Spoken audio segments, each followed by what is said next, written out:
बोलो सियावर रामचंद्र की जय। श्री राम नाम की महिमा प्रारंभ होती है और प्रारंभ होता है रामचरितमानस का विशेष खंड जो श्री शिव जी और माता सती जी के बीच में संवाद शुरू हुआ। अब याज्ञवल्क्य जी ने भारद्वाज जी को कथा प्रारंभ कर दी है, तो सुनते हैं, शुरू करते हैं श्री राम कथा। श्री राम जी की कथा चंद्रमा की किरणों के समान है, जिसे संत रूपी चकोर सदा पान करते रहते हैं। ऐसा ही संदेह पार्वती जी ने किया था। तब महादेव जी ने विस्तार से उनका उत्तर दिया था। बोलो सियावर रामचंद्र की जय, बोलो हर हर महादेव की जय। अब मैं अपनी बुद्धि के अनुसार वही उमा और शिव जी का संवाद कहता हूँ। वह जिस समय और जिस कारण से हुआ उसे हे मुनि तुम सुनो, तुम्हारा विषाद मिट जाएगा, इस जगत के दुख मिट जाएंगे। एक बार त्रेता युग माही, शंभु गए कुबंज ऋषि पाही, संग सती जग जननी भवानी, पूजे ऋषि अखिलेश्वर जानी। हे तात, एक बार त्रेता युग में शिव जी अगस्त्य ऋषि के पास गए। उनके साथ जगत जननी भवानी सती जी भी थी। ऋषि ने संपूर्ण जगत के ईश्वर जानकर उनका पूजन किया, उनका सत्कार किया। मुनीश्वर अगस्त्य जी ने राम कथा विस्तार से कही, जिसको महेश्वर ने परम सुख मानकर सुना। फिर ऋषि ने शिव जी से सुंदर हरि भक्ति पूछी और शिव जी ने उनको अधिकार पाकर रहस्य सहित भक्ति का निरूपण किया। श्री रघुनाथ जी के गुणों की कथाएं कहते सुनते कुछ दिन तक शिव जी वहां रहे।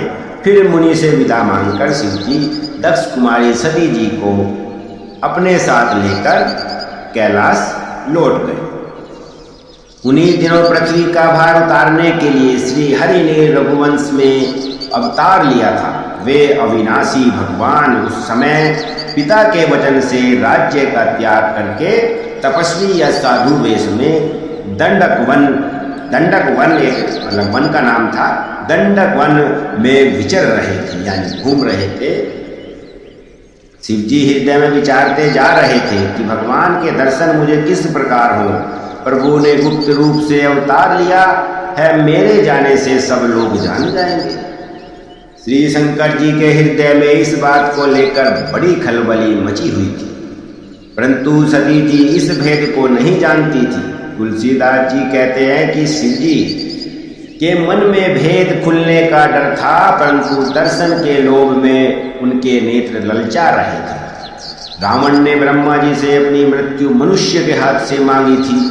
ब्रह्मा जी के वचनों को प्रभु सत्य करना चाहते हैं। मैं जो पास नहीं जाता हूँ तो बड़ा पछतावा रह जाएगा। इस प्रकार शिव जी विचार करते थे, परंतु कोई भी युक्ति नहीं बैठती। इस प्रकार महादेव जी चिंता के वश हो गए। उसी समय नीच रावण ने जाकर मारीच को साथ लिया और वह मारीच तुरंत कपट मृग बन गया। मूर्ख रावण ने छल करके सीता जी को हर लिया। उसे श्री रामचंद्र जी के वास्तविक प्रभाव का कुछ भी पता न था।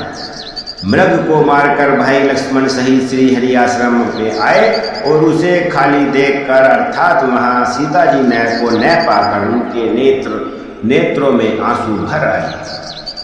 बोलो सियावर रामचंद्र की जय, हर हर महादेव। श्री रघुनाथ जी मनुष्यों की भांति विरह से व्याकुल हैं और दोनों भाई वन में सीता जी को खोजते हुए फिर रहे। जिनके कभी कोई संयोग वियोग नहीं है, उनमें प्रत्यक्ष विरह का दुख देखा गया है। श्री रघुनाथ जी का चरित्र बड़ा ही विचित्र है। उसको पहुँचे और ज्ञानी जन ही जानते हैं। जो मंदबुद्धि है वे तो विशेष रूप से मोह के वश होकर हृदय में कुछ दूसरी ही बात समझ बैठते हैं। श्री शिव जी ने उसी अवसर पर श्री राम जी को देखा और उनके हृदय में बहुत भारी आनंद उत्पन्न हुआ। उन शोभा के समुद्र श्री रामचंद्र जी को शिव जी ने नेत्र भरकर देखा, परंतु अवसर ठीक न जानकर परिचय नहीं दिया। जगत को पवित्र करने वाले सच्चिदानंद की जय हो। इस प्रकार कहकर कामदेव का नाश करने वाले श्री शिव जी चल पड़े। कृपा निधान शिव जी बार बार आनंद से पुलकित होते हुए सती जी के साथ चले जा रहे हैं। सती जी ने शंकर जी की वह दशा देखी तो उनके मन में बड़ा संदेह उत्पन्न हो गया। वे मन ही मन कहने लगी कि शंकर जी की सारा जगत वंदना करता है, वे जगत के ईश्वर हैं। देवता मनुष्य मुनि सब उनके प्रति सिर नवाते हैं। उन्होंने एक राजपुत्र को सच्चिदानंद परमधान कहकर प्रणाम किया और उसकी शोभा देखकर वे इतने प्रेम मगन हो गए कि अब तक उनके हृदय में प्रीति रोकने से भी नहीं रुकती। बोलो सियावर रामचंद्र की जय, बोलो हर हर महादेव की जय। जो ब्रह्मा सर्वव्यापक माया रहित अजन्मा गोचर इच्छा रहित और भेद रहित है और जिसे वेद भी नहीं जानते, क्या वह देह धारण करके मनुष्य हो सकता है? देवताओं के हित के लिए मनुष्य शरीर धारण करने वाले जो विष्णु भगवान हैं, वे भी शिव जी की ही भांति सर्वज्ञ हैं। वे ज्ञान के भंडार लक्ष्मीपति और असुरों के शत्रु भगवान विष्णु क्या अज्ञानी की तरह स्त्री को खोजेंगे? फिर शिव जी के वचन भी झूठे नहीं हो सकते। सब कोई जानते हैं कि शिव जी ही सर्वज्ञ है। सती के मन में इस प्रकार का अपार संदेह उठ खड़ा हुआ। किसी तरह भी उनके हृदय में ज्ञान प्रादुर्भाव नहीं हो रहा था, यानी कि ज्ञान नहीं आ रहा था। यद्यपि भवानी जी ने प्रकट कुछ नहीं कहा, पर अंतर्यामी शिव जी सब जान गए। वे बोले, हे सती सुनो, तुम्हारा स्त्री स्वभाव है, ऐसा संदेह मन में कभी न रखना चाहिए। जिनकी कथा का अगस्त्य ऋषि ने गान किया और जिनकी भक्ति मैंने मुनि को सुनाई, ये वही मेरे इष्ट देव श्री रघुवीर जी हैं, जिनकी सेवा ज्ञानी मुनि सदा करा करते हैं। ज्ञानी मुनि योगी और सिद्ध निरंतर निर्मल चित्त से जिनका ध्यान करते हैं तथा वेद पुराण और शास्त्र नेति नेति कहकर जिनकी कीर्ति गाते हैं, उन्हें सर्वव्यापक समस्त ब्रह्मांडों के स्वामी मायापति नित्य परम स्वतंत्र ब्रह्मा रूप भगवान श्री राम जी ने अपने भक्तों के हित के लिए अपनी इच्छा से रघुकुल के मणि रूप में अवतार लिया है। कितने नाम हैं! बोलो हरि, बोलो हरि, बोलो हर हर महादेव, बोलो हर हर विष्णु। यद्यपि शिव जी ने बहुत बार समझाया, फिर भी सती जी के हृदय में उनका उपदेश नहीं बैठा। तब महादेव जी मन में भगवान की माया का बल जानकर मुस्कुराते हुए बोले, जो तुम्हारे मन में बहुत संदेह है, तुम जाकर परीक्षा क्यों नहीं ले लेते? जब तक तुम मेरे पास लौट आओगी तब तक मैं इसी बड़ के छांव में बैठा रहूंगा। जिस प्रकार तुम्हारा यह अज्ञान जनित भारी भ्रम दूर हो, भलीभांति विवेक के द्वारा सोच समझकर तुम वही करना। शिव जी की आज्ञा पाकर सती चली और मन में सोचने लगी कि भाई क्या करूं, कैसे परीक्षा लूं। बोलो सियावर रामचंद्र की जय, बोलो हर हर महादेव की जय। इधर शिव जी ने मन में ऐसा अनुमान किया कि दक्ष कन्या सती का कल्याण नहीं है। जब मेरे समझाने से भी संदेह दूर नहीं होता, तब मालूम होता है विधाता ही उल्टे हैं, अब सती का कुशल नहीं है। जो कुछ राम ने रच रखा है वही होगा, तर्क करके कौन शाखा विस्तार बढ़ावे। मन में ऐसा कहकर शिव जी भगवान श्री हरि का नाम जपने लगे और सती जी वहां गई जहां सुख के धाम प्रभु श्री रामचंद्र जी। बोलो सियावर रामचंद्र की जय। सती बार बार मन में विचार कर सीता जी का रूप धारण करके उस मार्ग की ओर आगे होकर चली जिससे सती जी के विचार अनुसार मनुष्यों के राजा रामचंद्र जी आ रहे थे। सती जी के बनावटी वेश को देखकर लक्ष्मण जी चकित हो गए और उनके हृदय में बड़ा भ्रम हो गया। वे बहुत गंभीर हो गए, कुछ कह नहीं सके। धीर बुद्धि लक्ष्मण प्रभु श्री रघुनाथ जी के प्रभाव को जानते थे। सब कुछ देखने वाले और सबके हृदय की जानने वाले देवताओं के स्वामी श्री रामचंद्र जी सती के कपट को जान गए। इनके स्मरण मात्र से अज्ञान का नाश हो जाता है, वही सर्वज्ञ भगवान श्री रामचंद्र जी हैं। स्त्री स्वभाव का असर तो देखो कि वहां उन सर्वज्ञ भगवान के सामने भी सती जी छिपाव करना चाहती हैं। अपनी माया के बल को हृदय में बखान कर श्री रामचंद्र जी हंसकर कोमल वाणी से बोलो सियावर रामचंद्र की जय। बोलो हर हर महादेव। पहले प्रभु ने हाथ जोड़कर सती को प्रणाम किया और पिता सहित अपना नाम बताया। फिर कहा कि वृषकेतु सिद्ध जी कहाँ हैं? आप यहाँ वन में अकेली किस लिए फिर रही? श्री रामचंद्र जी के कोमल और रहस्य भरे वचन सुनकर सती जी को बड़ा संकोच हुआ। वे डरती हुई चुपचाप शिव जी के पास चली गई। उनके हृदय में बड़ी चिंता हो गई कि मैंने शंकर जी का कहना न माना और अपने अज्ञान का श्री रामचंद्र जी पर आरोप किया। अब जाकर मैं शिव जी को क्या उत्तर दूंगी? ये सोचते सोचते सती जी के हृदय में अत्यंत भयानक जलन पैदा हो गई। बोलो सियावर रामचंद्र की जय। श्री रामचंद्र जी ने जान लिया कि सती जी को दुख हुआ। तब उन्होंने अपना कुछ प्रभाव प्रकट करके उन्हें दिखलाया। सती जी ने मार्ग में जाते हुए यह कौतुक देखा कि श्री रामचंद्र जी सीता जी और लक्ष्मण सहित आगे चले जा रहे हैं। इस अवसर पर सीता जी को इसलिए दिखाया कि सती जी श्री राम के सच्चिदानंदमय रूप को देखें, वियोग और दुख की कल्पना जो उन्हें हुई थी वह दूर हो जाए तथा वे प्रकृतिस्थ हो जाएं। तब उन्होंने पीछे की ओर फिर कर देखा तो वहां भी भाई लक्ष्मण जी और सीता जी के साथ श्री रामचंद्र जी सुंदर वेश में दिखाई दिए। वे जिधर देखती उधर ही प्रभु श्री रामचंद्र जी विराजमान हैं और सुचतुर सिद्ध मुनीश्वर उनकी सेवा कर रहे हैं। सती जी ने अनेक शिव ब्रह्मा और विष्णु देखे जो एक से बढ़कर एक असीम प्रभाव वाले थे। उन्होंने देखा कि भांति भांति के वेश धारण किए सभी देवता श्री रामचंद्र जी की चरण वंदना और सेवा कर रहे हैं। बोलो सियावर रामचंद्र की जय।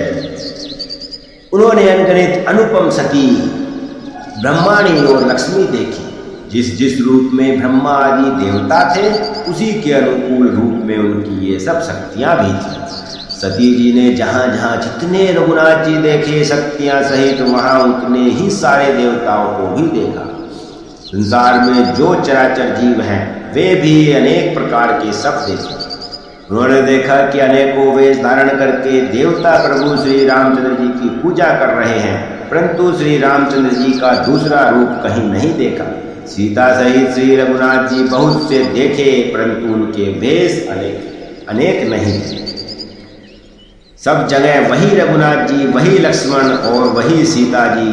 सती ऐसा देखकर बहुत डर गई। उनका हृदय कांपने लगा और देह की सारी सुध बुध जाती रही। वे आंख मूंद कर मार्ग में बैठ गए। बोलो सियावर रामचंद्र की जय। फिर आंख खोलकर देखा तो वहां दक्ष कुमारी सती जी को कुछ भी न दिख पड़ा। तब वे बार बार श्री रामचंद्र जी के चरणों में सिर नवाकर वहां चली जहां श्री शिव जी थे। जब पास पहुंची तब श्री शिव जी ने हंसकर कुशल प्रश्न करके कहा, तुमने राम जी की किस प्रकार परीक्षा ली? सारी बात सच सच कहो। बोलो सियावर रामचंद्र की जय। दूसरा मास पारायण विश्राम। सती जी ने श्री रघुनाथ जी के प्रभाव को समझकर डर के मारे शिव जी से छिपाव किया और कहा, हे स्वामी, मैंने कुछ भी परीक्षा नहीं ली। वहां जाकर आपकी ही तरह प्रणाम किया। आपने जो कहा वह झूठ नहीं हो सकता। मेरे मन में यह बड़ा पूरा विश्वास है। तब शिव जी ने ध्यान करके देखा और सती जी ने जो चरित्र किया था सब जान लिया। फिर श्री रामचंद्र जी की माया को सिर निभाया, जिसने प्रेरणा करके सती के मुंह से भी झूठ कहला दी। जान शिव जी ने मन में विचार किया कि हरि की इच्छा रूपी पहावी प्रबल है। सती जी ने सीता जी के वेश धारण किया। यह जानकर शिव जी के हृदय में बड़ा विषाद हुआ। उन्होंने सोचा कि यदि मैं अब सती से प्रीति करता हूं तो भक्ति मार्ग लुप्त हो जाता है और बड़ा अन्याय होता है। 16वां अध्याय समाप्त होता है। अब भक्तों, हम बालकांड के 17वें अध्याय पर शिव जी द्वारा सती का त्याग और शिव जी की समाधि सती परम पवित्र हैं, इसलिए इन्हें छोड़ते भी नहीं बनता और प्रेम करने में बड़ा पाप है। प्रकट करके महादेव जी कुछ भी नहीं कहते, परंतु उनके हृदय में बड़ा संताप है। तब शिव जी ने प्रभु श्री रामचंद्र जी के चरण कमलों में सिर निभाया और श्री राम जी का स्मरण करते ही उनके मन में यह आया कि सती के इस शरीर से मेरी पति पत्नी रूप में भेंट नहीं हो सकती, और शिव जी ने अपने मन में यह संकल्प कर लिया। स्थिर बुद्धि शंकर जी ऐसा विचार कर श्री रघुनाथ जी का स्मरण करते हुए अपने घर कैलाश को चले गए। चलते समय सुंदर आकाशवाणी हुई कि हे महेश, आपकी जय। आपने भक्ति की अच्छी दृढ़ता की है, अच्छी दृढ़ता दिखाई है, भक्ति की पराकाष्ठा पार की है। बोलो हर हर महादेव की जय, बोलो श्यावर रामचंद्र की जय। आपको छोड़कर दूसरा कौन ऐसा प्रतिज्ञा कर सकता है? आप श्री रामचंद्र के भक्त हैं, समर्थ हैं और भगवान हैं। इस आकाशवाणी को सुनकर सती जी के मन में चिंता हुई और उन्होंने सकुचाते हुए शिव जी से पूछा, हे कृपालु, आपने कौन सी प्रतिज्ञा की है? हे प्रभु, आप सत्य के धाम और दीन दयालु है यद्यपि। तथा सती जी ने बहुत प्रकार से पूछा, परंतु त्रिपुरारी शिव जी ने कुछ न कहा। सती जी ने हृदय में अनुमान किया कि सर्वज्ञ शिव जी सब जान गए हैं। मैंने शिव जी से कपट किया, स्त्री स्वभाव से ही मूर्ख और बेसमझ होती है, ऐसा सती जी समझने लगी। रीति की सुंदर रीति देखिए कि जल भी दूध के साथ मिलकर दूध के समान भाव बिकता है, परंतु फिर कपट रूपी खटाई पड़ते ही पानी अलग हो जाता है और दूध अलग हो जाता है, दूध फट जाता है और स्वाद प्रेम जाता रहता है। बोलो सियावर रामचंद्र की जय। अपनी करनी को याद करके सती जी के हृदय में इतना सोच है और इतनी अपार चिंता है कि जिसका वर्णन नहीं किया जा सकता। उन्होंने समझ लिया कि शिव जी कृपा के परम अथाह सागर है, इससे प्रकट में उन्होंने मेरा अपराध नहीं कहा, इसीलिए उन्होंने मुझसे मेरे अपराध के बारे में नहीं कहा। शिव जी का रुख देखकर सती जी ने जान लिया कि स्वामी ने मेरा त्याग कर दिया है और वे हृदय में व्याकुल हो उठी। अपना पाप समझकर कुछ कहते नहीं बनता, परंतु हृदय भीतर ही भीतर, अंदर ही अंदर कुम्हार के आवे के समान अत्यंत जलने लगा। वृषकेतु शिव जी ने सती को चिंता युक्त जानकर उन्हें सुख देने के लिए सुंदर कथाएं कही। इस प्रकार मार्ग में विविध प्रकार के इतिहासों को कहते हुए विश्वनाथ कैलाश जी पहुंच गए। वहां फिर शिव जी अपनी प्रतिज्ञा को याद करके बड़ के पेड़ के नीचे पद्मासन लगाकर बैठ गए। शिव जी ने अपना स्वाभाविक रूप संभाला, उनकी अखंड और अपार समाधि लग गई। बोलो हर हर महादेव, बोलो सियावर रामचंद्र की जय। तब सती जी कैलाश पर रहने लगी। उनके मन में बड़ा दुख था। इस रहस्य को कोई कुछ भी नहीं जान पाता था। उनका एक एक दिन युग के समान बीत रहा था। सती जी के हृदय में नित्य नया और भारी सोच हो रहा था, यानी कि वो हमेशा परेशान रहने लगी। मैं इस दुख समुद्र के पार कब जाऊंगी? मैंने जो श्री रघुनाथ जी का अपमान किया और फिर पति के वचनों को झूठ जाना, उसका फल विधाता ने मुझको दिया। जो उचित था वही किया, परंतु हे विधाता, अब तुझे यह उचित नहीं है जो शंकर से विमुख होने पर भी मुझे जिला रहा है या मुझे जीत रख रहा है। बोलो सियावर रामचंद्र की जय। सती जी के हृदय की ग्लानि कुछ कही नहीं जाती।